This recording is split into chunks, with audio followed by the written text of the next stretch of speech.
Momentos como esse de louvor, de adoração, eles transcendem, né? A gente não percebe o tempo. E eu me senti verdadeiramente, né, na presença do Cordeiro Santo que nos trouxe a paz.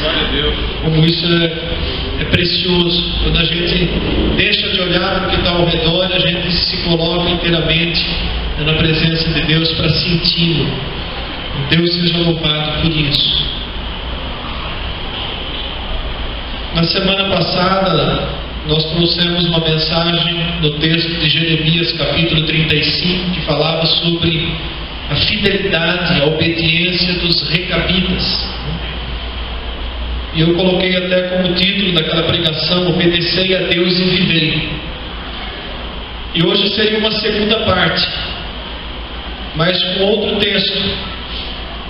Eu quero primeiramente pedir que a igreja esteja orando, para que o Espírito do Senhor prepare o nosso coração para receber essa mensagem.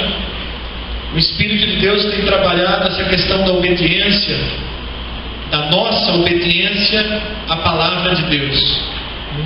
Obediência à palavra de Deus, obediência ao Senhor.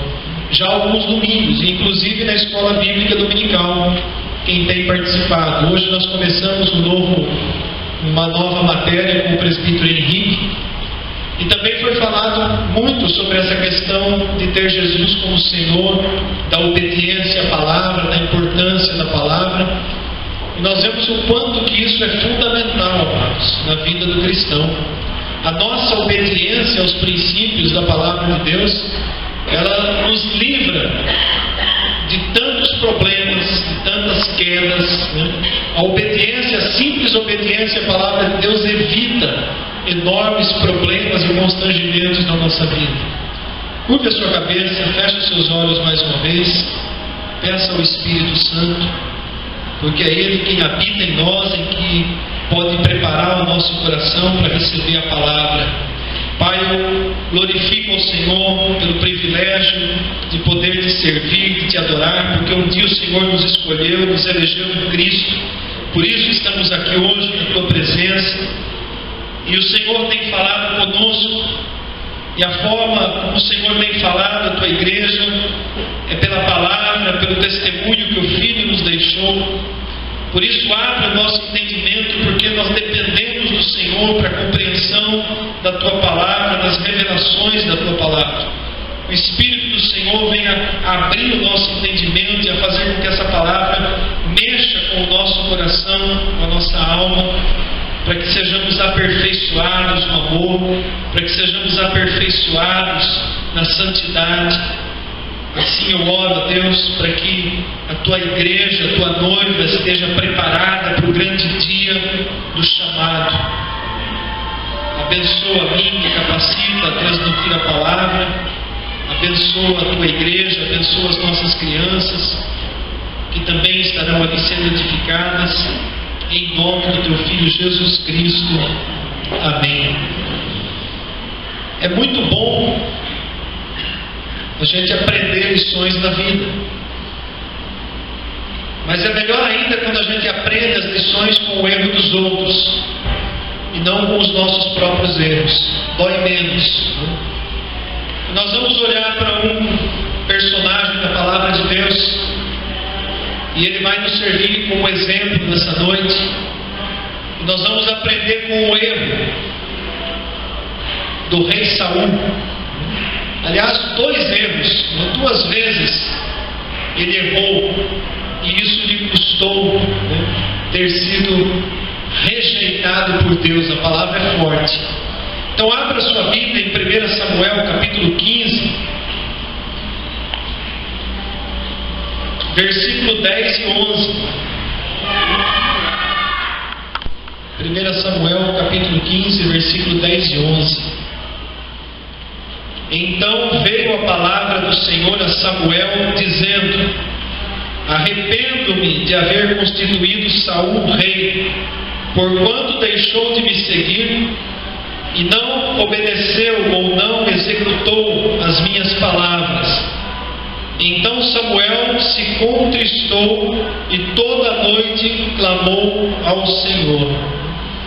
Até aqui por enquanto, amados. Eu creio que a grande maioria dos irmãos conhecem a história da vida do rei Saul. A história de Saul começa quando o povo de Israel, o povo de Deus, desejou ter um rei.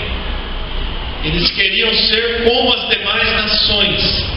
Aqui já está um grande erro, porque o povo de Deus foi separado para ser diferente. Assim como nós, Igreja do Senhor, somos separados para sermos diferentes dos que vivem no mundo. A nação de Israel, ela não quis ser diferente. Eles desejaram ter um rei como as outras nações. E quando eles questionam a Samuel, os anciãos, os líderes do povo chegam com o profeta Samuel, que era também juiz naquela época.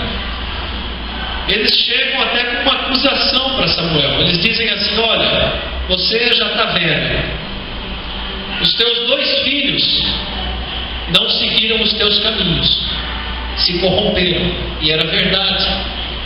Os filhos de Samuel não seguiram o caminho do pai. Nós podemos ensinar o bom caminho aos nossos filhos, nós trazemos eles pelas mãos enquanto podemos, mas vai chegar um momento da vida em que eles se tornarão adultos e eles vão decidir por conta própria, amados.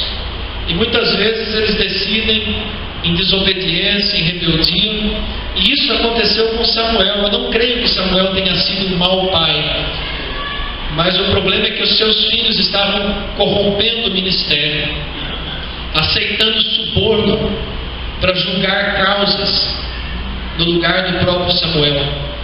E essa foi uma das acusações que o povo chegou e dizendo: olha, você não serve mais, queremos um rei. E Samuel ficou muito triste com isso, e ele foi até o Senhor. Todas as vezes em que nós nos sentimos muito tristes, nós devemos ir até o Senhor. E sabe o que foi que Deus disse para Samuel? Samuel estava abatido, se sentindo rejeitado, e Deus consola Samuel dizendo: olha, eles não rejeitaram a ti, eles rejeitaram a mim. Foi a mim que eles rejeitaram. Por quê, amados? Porque Deus havia instituído aquele sistema, Deus estava governando através de juízes. Samuel era um profeta e também um juiz sobre a nação, e o povo simplesmente quis algo diferente. Talvez no futuro Deus tivesse prevendo preparar um rei para a nação, mas não era naquele momento. E eles pedem um rei e Deus diz: eles estão rejeitando a mim. Todas as vezes que nós rejeitamos uma ordem ou uma decisão de Deus, nós estamos rejeitando o próprio Deus. Quando nós pegamos a Bíblia e dizemos assim: olha, eu creio em Deus, eu acredito na Bíblia, mas eu não concordo com aquilo que a Bíblia fala sobre, por exemplo, o homossexualismo. É muito radical. Olha, eu não concordo com o que a Bíblia fala sobre o adultério ou sobre a idolatria. Eu não concordo. Deus não é tão radical assim. Todas as vezes que nós pensamos dessa maneira, nós estamos rejeitando a Deus, porque a Bíblia é a palavra de Deus e foi escrita por Deus. Logicamente Deus usou homens para isso, mas partiu de Deus. Então toda discordância nossa, a palavra de Deus, nós estamos rejeitando a Deus, como o povo de Israel rejeitou. E se rejeitamos uma parte da palavra de Deus, estamos rejeitando a Deus. E às vezes não rejeitamos, mas a gente se esforça para dar uma interpretação diferente. Quando a Bíblia fala um assunto e eu não concordo com aquele assunto, a gente procura aí 1001 mestres, pelo menos algum que fale algo que bata com aquilo que eu quero ouvir. Foi uma das coisas que nós falamos aí no culto passado, quando Paulo estava dizendo para Timóteo: olha, prega a palavra, insista, porque vai haver um tempo em que as pessoas vão buscar mestres segundo o seu coração, vão querer ouvir palavras que agradem. E muitas vezes nós fazemos isso com a palavra de Deus. Nós nos esforçamos para dar uma interpretação diferente. Por exemplo, quando se fala a respeito do perdão, quando se fala a respeito do dízimo, a gente se esforça para dar uma interpretação diferente, mas não tem como fugir daquilo que a palavra de Deus estabelece. O povo de Israel estava tentando fugir daquilo que Deus tinha estabelecido. Eles desejaram um rei, e Deus atendeu o pedido deles. Vocês conhecem como foi que Deus fez, né? Deus chamou Samuel, preparou uma situação, indicou, mostrou para ele quem era Saul, filho de Quis, da tribo de Benjamim, uma família rica, um jovem bonito, alto, se sobressaía ao povo, inteligente, com bens. Falou: esse vai ser o rei que eu vou dar ao povo de Israel. Vai ser segundo o coração do povo, boa aparência, bonito, forte, de uma família benquista, bem vista. Esse vai ser o rei. Deus escolheu segundo o coração do povo, não segundo o coração dele. Mas Deus também não largou Saul de qualquer forma. Deus mandou Samuel ungir Saul e capacitou Saul para assumir o ministério de rei sobre a nação. Tanto que Saul é ungido e acaba até profetizando no meio de profetas. Ele recebe de Deus uma capacitação extraordinária para que ele pudesse governar aquela nação. Olha a graça e a misericórdia de Deus. Seria injusto, talvez, né, se pudéssemos dizer assim, que Deus largasse Saul de qualquer jeito. Mas não, Deus capacitou, Deus ungiu Saul para que ele governasse aquela nação. E Saul começa bem o seu reinado. Saul começa com vitórias, começa ganhando a simpatia do povo. Saul começa muito bem, mas todo ministério tem as suas provas. Todos nós passamos por provas na nossa vida. E diz o texto que no segundo ano do seu reinado, quando começou o segundo ano do seu reinado, Deus provou Saul em relação à sua obediência. E é aqui que nós vamos aprender com o erro de Saul. Deus prova Saul em relação à questão da obediência. Se porventura Saul não se tornaria rebelde a Deus, afinal de contas ele era o rei do povo do Senhor. E aí Deus faz uma primeira prova. E nessa primeira prova, Saul deveria aguardar a vinda do profeta Samuel até um determinado dia. E os inimigos do povo de Israel, os filisteus, haviam já cercado todo o acampamento. Uma boa parte do exército havia debandado com medo dos filisteus. E Saul deveria aguardar até o dia aprazado por Samuel. E Samuel esperou até o último minuto. Não aguentando mais a provação, ele chega e ele faz algo que ele não poderia fazer: oferecer sacrifícios a Deus como sacerdote. Samuel deveria fazer aquilo. Ele não poderia tomar o lugar do profeta. Ele era rei, seu ministério não era aquele. E ele vai, ele usurpa aquela autoridade que era do profeta, e quando ele acaba de fazer o que ele não deveria fazer, Samuel chega e pergunta: o que é que você fez? Olha, a atitude de Saul foi a seguinte: jogar a culpa em alguém. E ele apontou o próprio Samuel: olha, você demorou? Você falou que vinha aqui em tantos dias e já estava vencendo a última hora do dia, você não apareceu. Então eu ofereci sacrifícios, porque o inimigo já cercou, o povo está debandando. E aí então o profeta Samuel dá uma palavra vinda de Deus e diz assim: hoje você perdeu a grande oportunidade de provar a tua obediência a Deus. Foram com outras palavras, mas foi isso que Samuel disse. Se hoje você tivesse sido fiel, obediente a Deus, o teu reinado seria estabelecido. Deus poderia fazer da tua descendência um reinado justo sobre a nação de Israel, mas você hoje foi rejeitado. Você foi rejeitado e quer mais? Deus já tem no coração dele alguém segundo o seu coração para estabelecer no teu lugar. Foi essas palavras que Saul ouviu, amados, por causa de uma desobediência. Naquele momento ele provou que ele não dependia de Deus, que ele podia agir por conta própria. E nós não temos esse direito. Se Jesus é Senhor da nossa vida, nós devemos a Ele total obediência. Foi isso que falamos já há 2 domingos atrás. E Saul, ele é reprovado, amados. Saul desobedece a Deus e é reprovado. Está lá em 1 Samuel, capítulo 13, do 8 ao 13, se você quiser ler. 1 Samuel, capítulo 13, de 8 a 13. Esperou Saul 7 dias, segundo o prazo determinado por Samuel. Não vindo, porém, Samuel a Gilgal, o povo se foi espalhando. Então disse Saul: trazei-me aqui o holocausto e ofertas pacíficas. E ofereceu ele o holocausto. Mal acabara ele de oferecer o holocausto, eis que chega Samuel, e Saul sai ao encontro para o saudar. Olha que atitude hipócrita. A hora que ele vê que Samuel chega, ele vai saudar Samuel.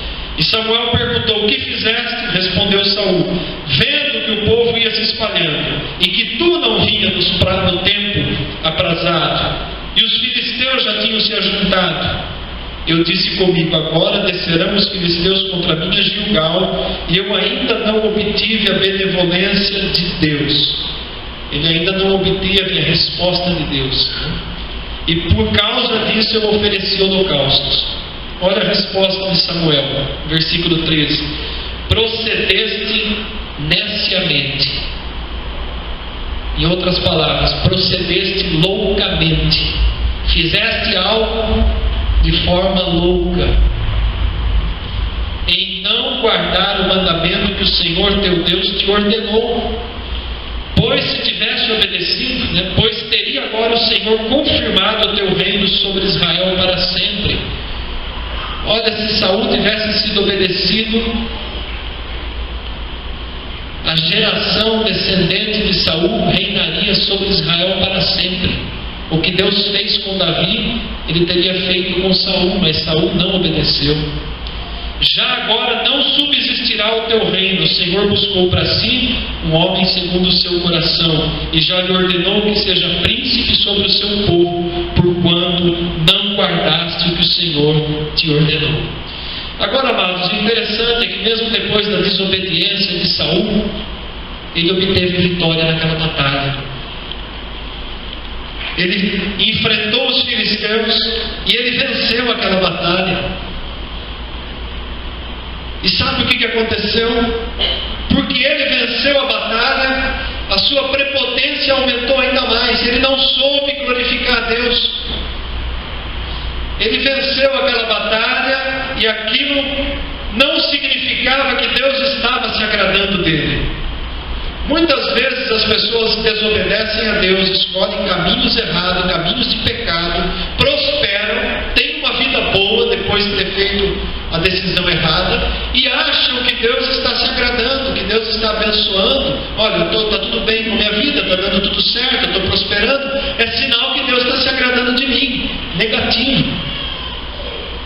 Saul obteve a vitória, mas Deus não estava se agradando de Saul. Deus estava deixando ele seguir. Mas Deus é misericordioso e faz ainda mais uma segunda prova com Saul. Deus faz um segundo teste. Saul recebe uma nova ordem por parte do profeta Samuel.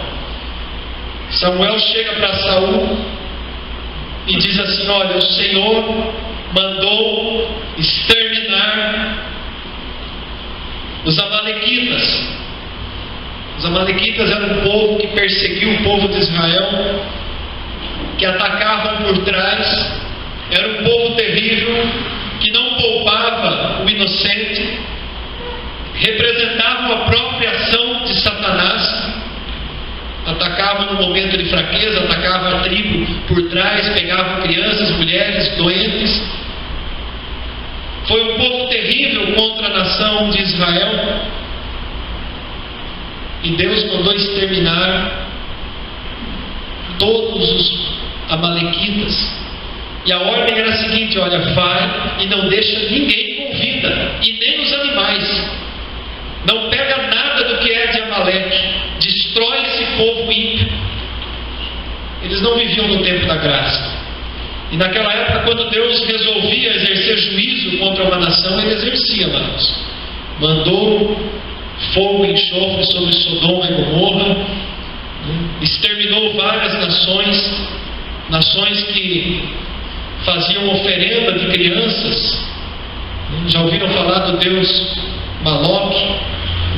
As crianças eram lançadas num abismo de oferenda a esse Deus pagão.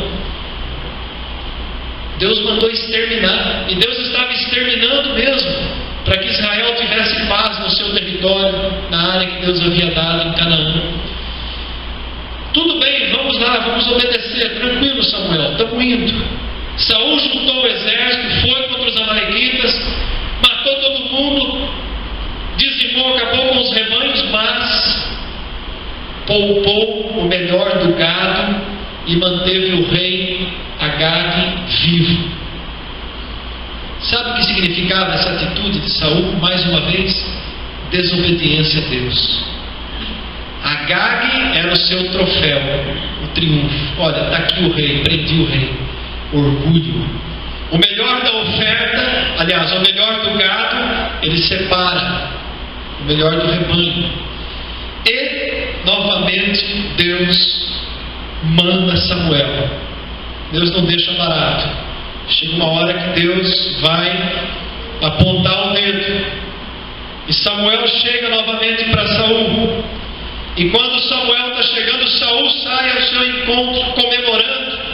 Olha, vencemos o inimigo, vencemos a batalha, fiz aquilo que foi pedido.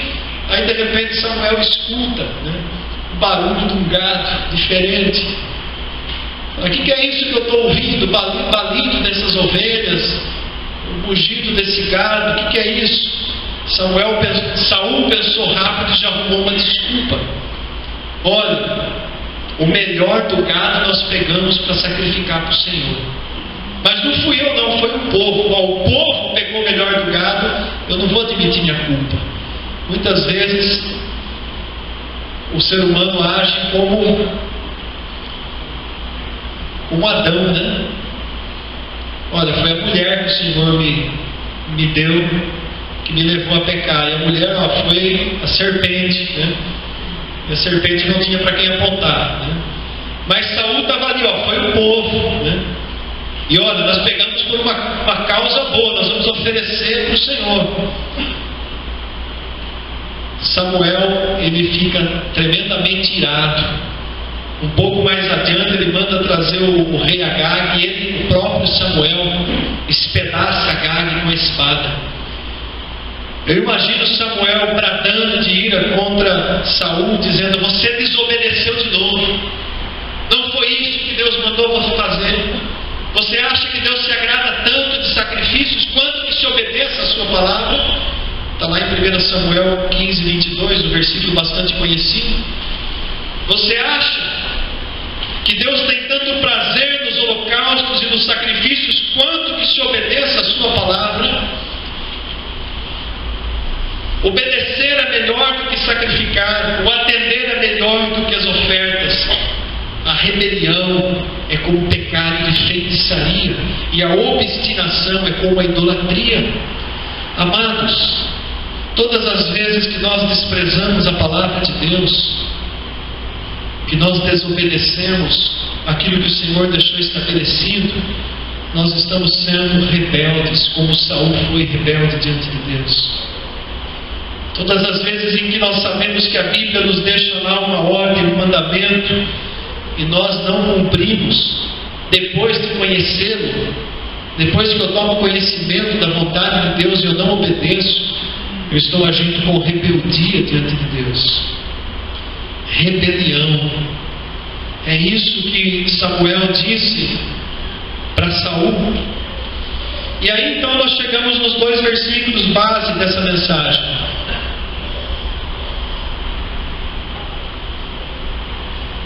1 Samuel 15, 11 e 12. Eu acrescentei agora o versículo 12.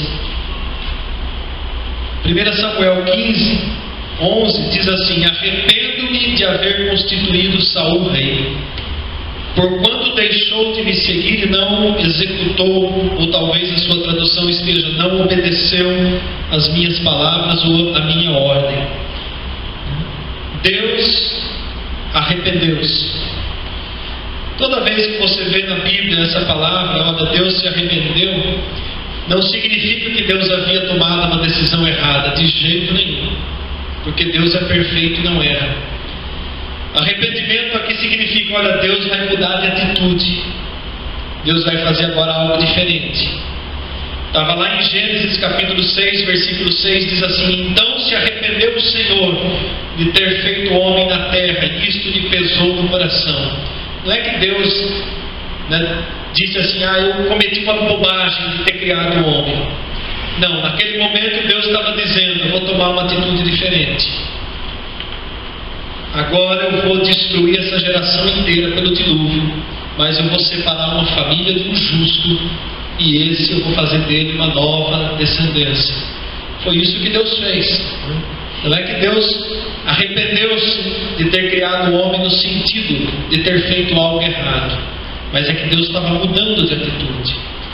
Não é que Deus arrependeu-se, Deus escolheu Saul errado. Não. Deus agora estava mudando de atitude. E essa mudança de atitude de Deus em relação a Saul foi terrível, amados. Porque Deus abriu mão de Saul. Não sei se você já conheceu alguém do qual Deus abriu mão. Porque Deus é misericordioso, Deus é paciente, é benigno, Deus vai tratando com misericórdia, com graça, com benignidade, Deus vai estendendo a paciência dele.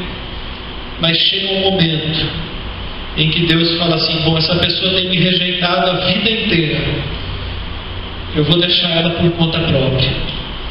Isso é a mesma coisa que ser rejeitado por Deus. Porque o homem deixado por conta própria é a pior coisa que pode acontecer. Hoje pela manhã, na escola dominical, o presbítero Henrique estava se referindo a Moisés, que dizia assim: eu não vou em lugar nenhum se Deus não for comigo.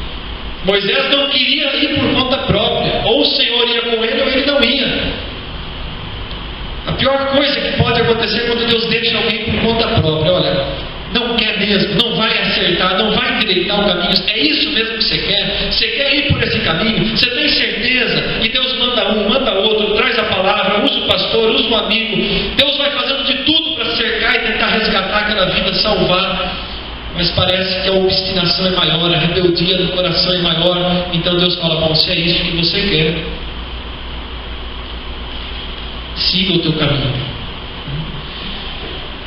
E daí para frente a vida de Saul virou um tormento. A primeira coisa que acontece é que o Espírito de Deus se retira de Saul, e ele passa a ser atormentado por um espírito demoníaco. E os irmãos conhecem o resto da história. Viver sem a presença de Deus é a pior coisa que pode acontecer. Eu já disse uma vez aqui que a pior coisa que pode acontecer a uma igreja não é Deus mandar fechar a porta da igreja, é Deus deixar ela aberta sem a presença dele. É pior do que se Deus tivesse fechado a porta, porque vai estar acumulando pecado sobre pecado. Aliás, há inúmeros ministérios que Deus já deixou a presença dele, e esses ministérios estão prosperando por aí afora, crescendo, explodindo, enriquecendo muito, construindo templos e mais templos, de Herodes e outros por aí afora. Não significa que Deus está lá, que Deus está se agradando. Deus não está se agradando. Hoje eu peguei o jornal pela manhã e eu vi uma notícia que machucou meu coração. Sabe por quê, amados? Eu fui católico até os 33 anos de idade. E aí eu pego o jornal e eu leio lá uma notícia que trouxeram aqui para a Americana 2 relíquias, 2 medalhas, né? Uma representando o Papa João Paulo II, outra o Frei Galvão, né? E aquilo me revoltou, porque há uma multidão que tem sido enganada. E ainda o padre dizia assim: olha, milagres vão acontecer para aqueles que vierem aqui visitar relíquias. Aquilo não tem valor nenhum, aquilo é uma medalhinha sem valor, aquilo não tem poder nenhum. E sabe o que é isso? Usurpar a glória de Deus. Me revoltou. Eu falei: meu Deus, quanta gente ainda sendo enganada. Mas não pensa que é só na Igreja Católica, não. Há igrejas ditas evangélicas fazendo coisas iguais, de maneira diferente, mas coisas iguais. E quando a gente para pensar nisso, a gente diz assim: Senhor, o que vai ser da tua igreja? A igreja genuína de Deus, que tem seguido a palavra do Senhor, nada contra a correnteza, amados. Vão sofrer perseguições, vão ser difamadas. É isso que vai acontecer conosco. As igrejas que têm buscado seguir a palavra de Deus vai perder membro. Nós já perdemos membros aqui porque não gostaram daquilo que ouviram. E em nome de Jesus eu nunca preguei nada fora da palavra de Deus. O Senhor é testemunha disso. E aqueles que nós temos chamados para pregar têm um zelo de usar a palavra de Deus. Por isso que aqui na Maanaim pouquíssimos pastores de fora vêm pregar. O conselho dessa igreja tem um zelo. Não vamos chamar alguém aqui para falar bobagem, para ensinar errado o nosso povo. Rebelião. Mas voltando aqui, chega um momento em que Deus deixa a pessoa por conta própria. Você quer seguir esse caminho? Então vai, siga. É um caminhão carregado de areia na descida. Segue, vai embora. Faz o que você quer na tua vida. Se arrebentar lá embaixo e se arrepender, o Pai está de braço aberto para receber de novo. Amém? Quantos anos que ele reinou? 40 anos. Olha o tempo que Deus deu. 40 anos ele reinou e oprimiu o povo, e continuou fazendo bobagem, e continuou se rebelando contra Deus. E a riqueza que ele adquiriu no começo, ele foi perdendo no meio da sua vida. E a nação de Israel foi sofrendo e sofrendo. E Deus já havia ungido Davi, mas Davi era obediente a Deus. E nas oportunidades que Davi teve de matar a Saul, ele não o fez. Ele esperou o tempo certo. Eu não vou tocar naquele que o Senhor ungiu. É problema dele com Deus. Então, 2 exemplos, amados, de alguém que desobedeceu a Deus e de alguém que foi obediente, que soube esperar o tempo de Deus. Outra diferença: Davi, quando foi desobediente, e o profeta Natan chega para apontar o pecado, ele não aponta para ninguém, ele recebe: olha, fui eu, fiz isso mesmo. Ele cai em arrependimento diante de Deus. Davi não joga o pecado para outro. Diferenças importantíssimas para quem deseja seguir a Jesus. Devemos ser obedientes a Deus. O tempo, a prosperidade, Saul continuou vencendo outras batalhas e não significava que Deus estava com ele. Há um versículo lá em Eclesiastes 8, versículo 11, abra sua Bíblia nesse texto. Eclesiastes 8, versículo 11. Olha, porque muita gente acha que vai terminar bem, né? Eu errei, eu estou em pecado, mas não aconteceu nada, vou seguir em frente e está tudo certo. Eclesiastes 8:11. Visto como se não executa logo o juízo ou a sentença sobre a obra má, o coração dos filhos dos homens está inteiramente disposto a praticar o mal. Como Deus é paciente, não executa logo o juízo, e algumas vezes ele executa, mas Deus normalmente é paciente, não executa logo o juízo. O coração do homem está sempre disposto a continuar. errando, a continuar pecando, a permanecer no pecado. Porque Deus é paciente, Deus não executa logo. E diz aqui, olha, o coração dos filhos dos homens é inteiramente disposto a praticar o mal. Sabe uma coisa que Deus viu no coração de Saul no comecinho, lá atrás? 1 Samuel capítulo 15, versículo 12. Madrugou Samuel para encontrar a Saul pela manhã, e anunciou-se aquele: já chegou Saul ao Carmelo, e eis que levantou para si um monumento. Deus estava vendo quando Saul levantou para ele um monumento. O orgulho, a soberba, fazendo para se engrandecer, roubando a glória de Deus. O coração de Saul não era dependente de Deus. Saul vinha da vitória, havia acabado com os amalequitas, passou no Carmelo, levantou um monumento para si, e Deus não se agradou nem um pouco. Todas as vezes que nós resolvemos viver a nossa vida segundo a nossa vontade, segundo aquilo que a gente acha melhor, nós estamos levantando um monumento para nós mesmos. Nós estamos rejeitando aquilo que Deus acha melhor. Olha, está aqui na palavra de Deus, Deus acha melhor isso, mas eu estou fazendo aquilo, então eu estou levantando um monumento para mim.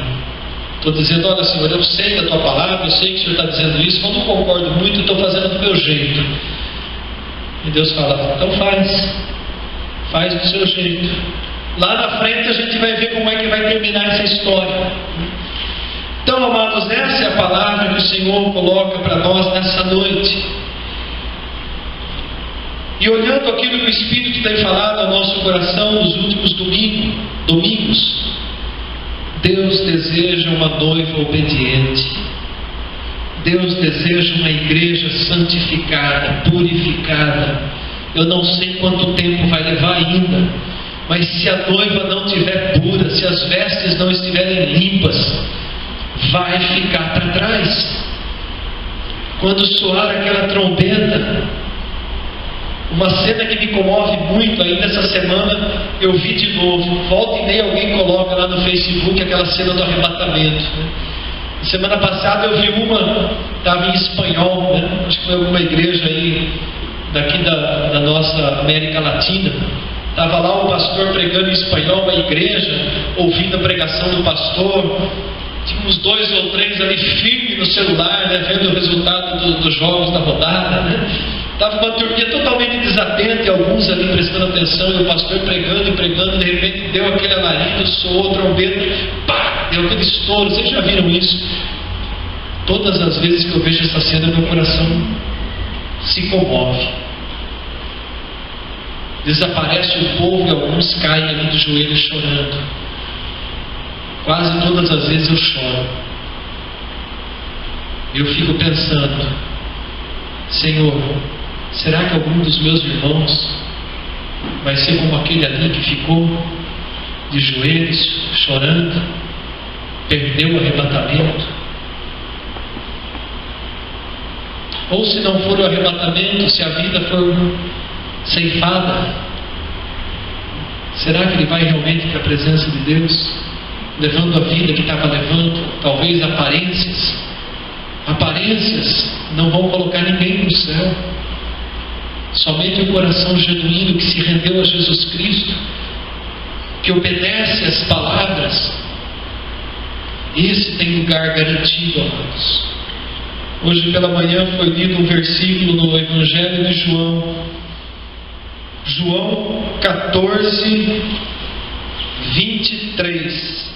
Respondeu Jesus: se alguém me ama, todos aqui amam a Cristo, amém? Amém. Se alguém me ama, guardará a minha palavra, e o meu Pai o amará, e viremos para ele e faremos nele morada. Quem não me ama, versículo 24, não guarda as minhas palavras, E a palavra que estáis ouvindo não é minha, mas é do Pai que me enviou.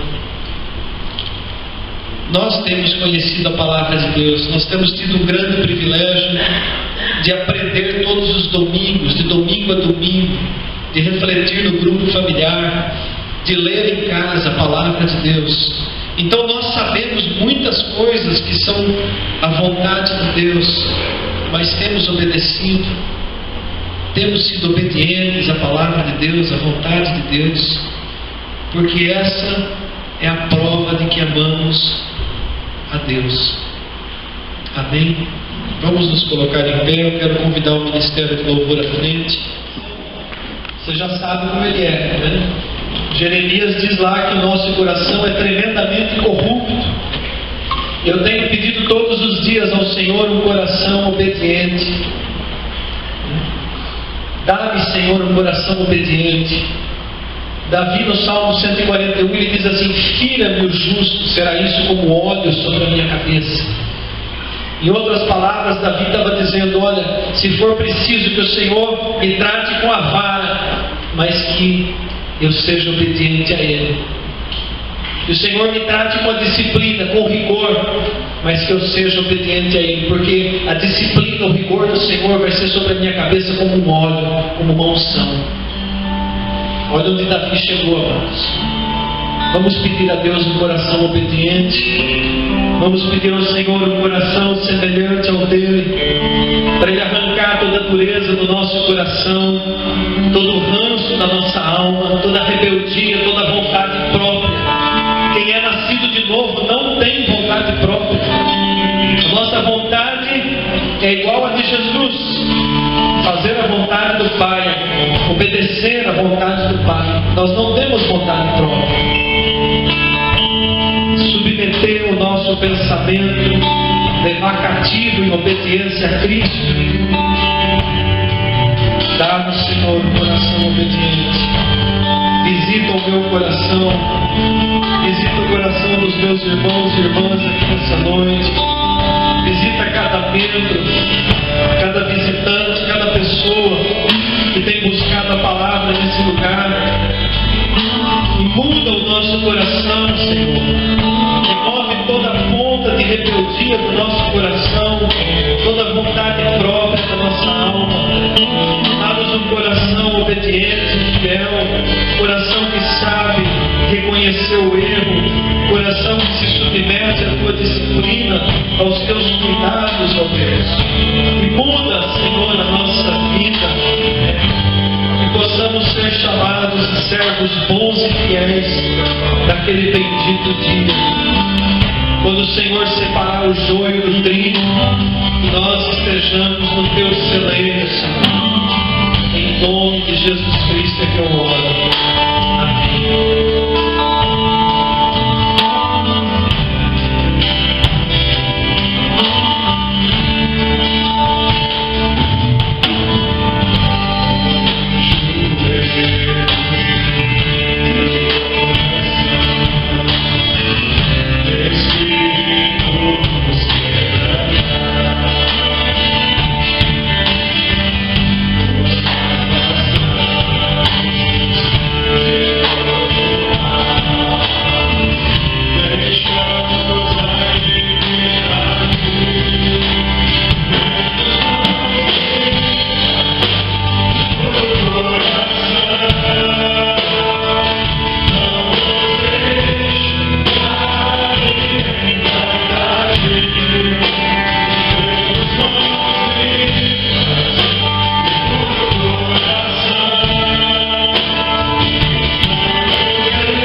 Glória a Deus.